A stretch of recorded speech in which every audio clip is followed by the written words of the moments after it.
Kalau hero favoritmu ada di video ini, ada kemungkinan dia bukan penyelamat, tapi justru penyebab kehancuran. Selama ini, kita menilai hero Mobile Legends dari meta, kill list, dan win rate, tapi tidak pernah benar-benar bertanya satu hal sederhana: apa yang terjadi kalau mereka harus bertarung tanpa map, tanpa aturan, dan tanpa kesempatan untuk respon. Kita selalu melihat mereka sebagai pion di papan catur, dinilai dari damage, kontrol, dan kemampuan memenangkan game. Tapi bagaimana jika mereka bukan lagi sekadar hero, melainkan individu yang diuji di ambang batas kemampuan mereka? Cerita ini membawa 20 hero paling kuat dan paling sering muncul di turnamen ke dalam satu ujian terakhir.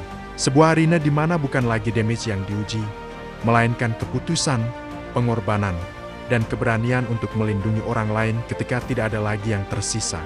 Ini bukan tentang siapa yang paling kuat, tapi siapa yang akan bertahan ketika dunia menuntut mereka memilih antara kemenangan dan kemanusiaan.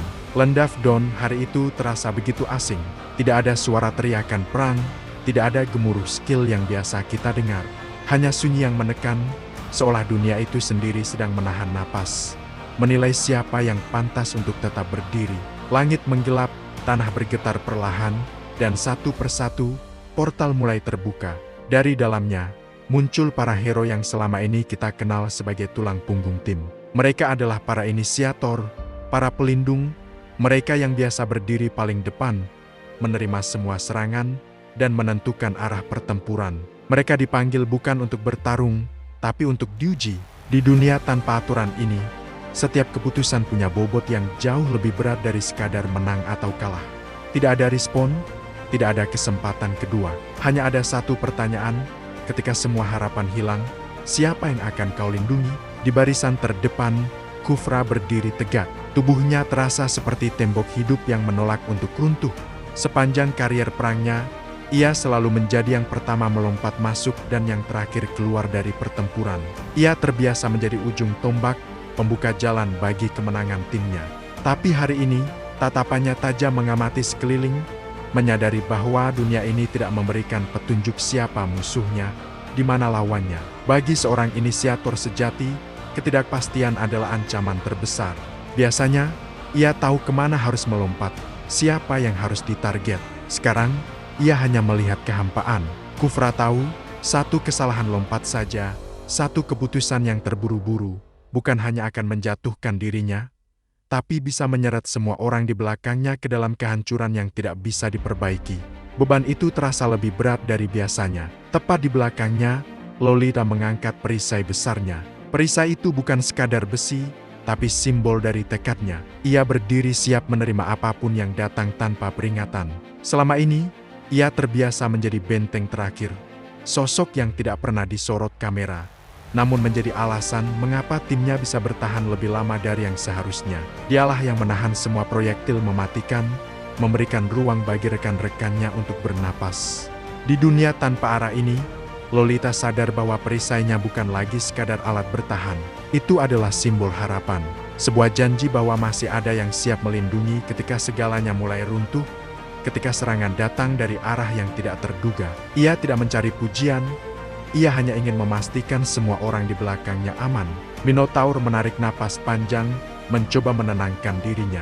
Tubuhnya terasa tenang, namun di dalam dirinya tersimpan amarah besar yang selalu ia kendalikan dengan susah payah. Ia tahu bahwa kekuatannya yang luar biasa datang dengan harga yang sangat mahal. Ketika amarahnya meledak, ketika rage-nya mencapai puncak, tidak ada yang bisa menghentikannya. Bahkan teman sendiri bisa ikut hancur dalam amukannya. Hari itu, di tengah keheningan yang mencekam, Minotaur berjanji pada dirinya sendiri. Ia akan bertahan selama mungkin tanpa kehilangan kendali. Ia akan menjadi pelindung yang sadar, bukan monster yang mengamuk. Meski dunia di sekitarnya seolah berusaha memaksanya untuk melepaskan semua emosinya, ia akan menahannya demi mereka yang bergantung padanya. Sementara yang lain berdiri tegak, Glue bergerak perlahan. Tubuhnya menyatu dengan tanah dan bayangan, membuatnya sulit dibedakan dari lingkungan sekitar. Ia terbiasa bertahan, terbiasa diserang tanpa henti, dan terbiasa dianggap tidak bisa mati.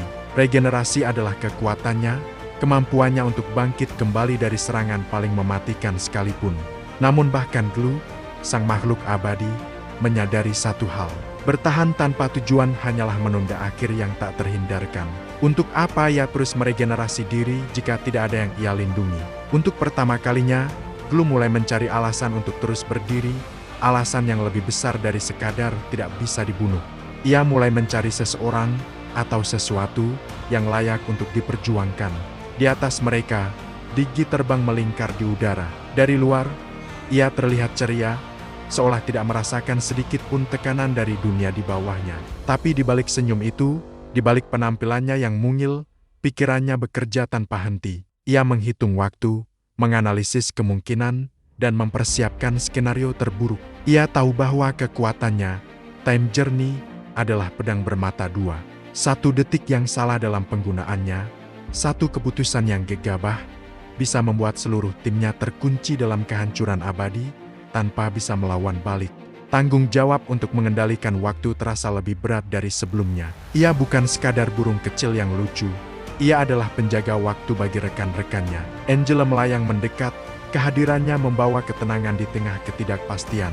Suaranya yang lembut seolah mengingatkan bahwa dunia ini masih punya sisi baik, masih ada harapan. Dengan senyum tulus, ia siap menempel pada siapapun yang membutuhkan bantuannya, memberikan perisai dan kekuatan tambahan, bahkan jika itu berarti dirinya sendiri yang harus hancur lebih dulu. Bagi Angela, kekuatan terbesar bukanlah kemampuan untuk menyerang atau menghancurkan musuh. Kekuatan terbesar adalah memilih siapa yang layak untuk diselamatkan. Dan di dunia tanpa aturan ini, pilihannya akan menentukan takdir mereka semua. Ia mencari jiwa yang paling rapuh, yang paling butuh perlindungan. Tidak jauh darinya, Rafaela bergerak dengan cepat dan anggun. Sayapnya menyebarkan cahaya penyembuhan ke sekeliling, sambil terus menjaga jarak dari bahaya yang tak terlihat. Ia tahu betul perannya. Ia adalah garis hidup timnya, sumber pemulihan yang membuat mereka bisa terus bertarung.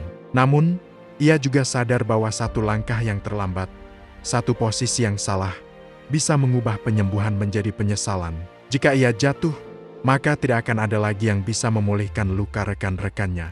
Di tengah kekacauan ini, Rafaela memilih menjadi denyut nadi tim, menjaga mereka tetap bergerak, menjaga semangat mereka tetap menyala, meski kelelahan fisik dan mental mulai terasa menggerogoti. Dan di antara mereka semua, Hylos berdiri paling depan, bahkan di depan Kufra. Tubuhnya besar dan kokoh, napasnya berat namun stabil. Ia menerima serangan yang tidak terlihat, tekanan yang tidak berbentuk, tapi ia tetap berdiri tanpa mundur selangkah pun. Setiap detik ia berdiri, HP-nya terkuras, tapi ia tidak goyah. Hylos percaya pada satu hal sederhana, selama ia belum jatuh, selama ia masih bisa berdiri di garis depan, maka tim di belakangnya masih punya waktu. Waktu untuk berpikir, waktu untuk pulih, waktu untuk bertahan. Ia adalah perisai hidup, benteng pertama dan terakhir yang harus dilewati oleh ancaman apapun. Kalau sejauh ini ceritanya bikin kamu kebayang betapa kacaunya main rank tanpa ada tank atau support yang rela berkorban, tekan like dulu ya, karena inilah alasan kenapa mereka selalu jadi penentu kemenangan yang sesungguhnya. Yu Jong berdiri di tengah tekanan, aura naga hitamnya perlahan muncul. Ia tahu bahwa ketika ia berubah, tidak akan ada jalan untuk kembali. Setiap keputusan akan meninggalkan bekas yang tak terhapuskan. Tapi di dunia tanpa aturan ini, ia sadar, terkadang menjadi monster adalah satu-satunya cara untuk melindungi mereka yang lebih lemah. Sementara itu, di dekat semak-semak, Hilda berdiri kokoh. Tempat ini selalu memberinya kekuatan. Ia tersenyum tipis, karena dunia ini terasa seperti rumah baginya liar, keras, dan tidak ramah. Namun, bahkan seorang pejuang sekeras Hilda pun tahu, agresi tanpa arah hanya akan membuatnya kelelahan sebelum pertempuran yang sebenarnya dimulai. Di sisi lain, Joe berdiri dengan tenang. Tubuhnya rileks, tapi pikirannya setajam pisau. Ia membaca setiap gerakan kecil di sekitarnya.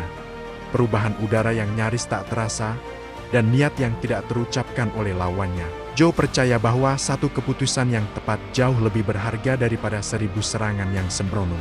Mashe mengepalkan tinjunya, merasakan setiap lapisan kekuatan yang ada di dalam dirinya. Ia sudah terbiasa bertarung sendirian, menekan tanpa henti, dan terus berdiri bahkan ketika tubuhnya terasa akan hancur.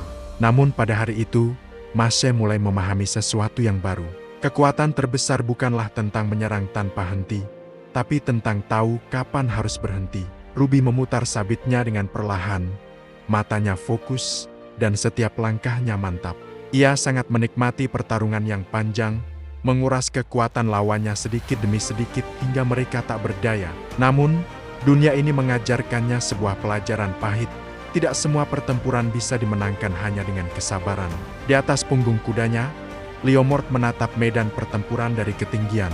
Ia tahu bahwa momentum adalah segalanya. Satu serangan terobosan yang tepat waktu bisa mengubah arah dari seluruh pertarungan. Namun, ia juga sadar, tanpa peta dan tujuan yang jelas, bahkan kecepatan tertinggi pun bisa membawanya ke arah yang salah. Di tengah kekacauan, muncullah para assassin. Menit ke-15, waktu kritis telah tiba. Lancelot bergerak dengan begitu anggun, setiap langkahnya terlihat seperti sebuah tarian yang mematikan. Ia selalu percaya bahwa keindahan adalah bagian dari kekuatan. Namun di dunia yang keras ini, ia mulai bertanya pada dirinya sendiri, apakah keindahan masih memiliki arti ketika tidak ada lagi yang tersisa untuk diselamatkan? Lalu dari kegelapan, Helkert muncul, membawa keheningan yang mencekam. Ketika semua suara menghilang, rasa takut mulai merayap dan berbicara. Helkert tahu betul bahwa ketidakhadirannya, ancaman yang tak terlihat, seringkali jauh lebih menakutkan daripada serangan langsung yang bisa diantisipasi. Bersembunyi di antara bayangan dan cahaya, Amon berdiri setengah terlihat. Ia terbiasa menyerang tanpa disadari dan menghilang sebelum sempat dikenali. Namun, situasi saat ini memaksanya untuk membuat pilihan sulit. Apakah ia akan terus bersembunyi dalam kegelapan, atau akhirnya berdiri tegak bersama yang lain? Dari kejauhan, Yi Sun-shin mengamati segalanya. Pedang dan panahnya selalu siap. Ia adalah master dalam menyeimbangkan pertarungan jarak dekat dan jarak jauh. Hari itu, fleksibilitasnya menjadi harapan terakhir ketika semua rencana yang telah disusun mulai runtuh satu persatu. Memasuki menit ke-18, giliran para Mace menunjukkan kekuatan mereka. Farsa terbang tinggi di angkasa, melihat segalanya dari atas. Ia tahu bahwa jarak memberinya kekuatan, namun juga menjadi pemisah. Dari ketinggian itu, ia menyadari bahwa kekuatan terbesar bukanlah sekadar tahu kapan harus menyerang, tetapi juga tahu kapan harus berhenti. Di pusat formasi, Odette berdiri dengan anggun. Suaranya mulai menggema, menyiapkan sebuah kekuatan besar yang mampu membalikkan keadaan. Ia sadar, satu kesalahan kecil saja bisa mengakhiri segalanya. Namun, ia memilih untuk percaya pada rekan-rekannya. Karena tanpa kepercayaan, tidak ada lagu kemenangan yang layak untuk dinyanyikan. Saat ujian berat itu berakhir, semua hero memahami satu hal yang sangat penting.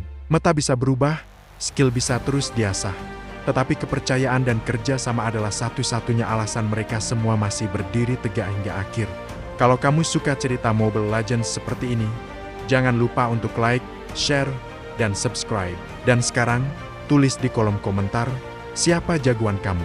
Dan hero mana yang menurut kamu wajib masuk di episode selanjutnya? Sampai jumpa!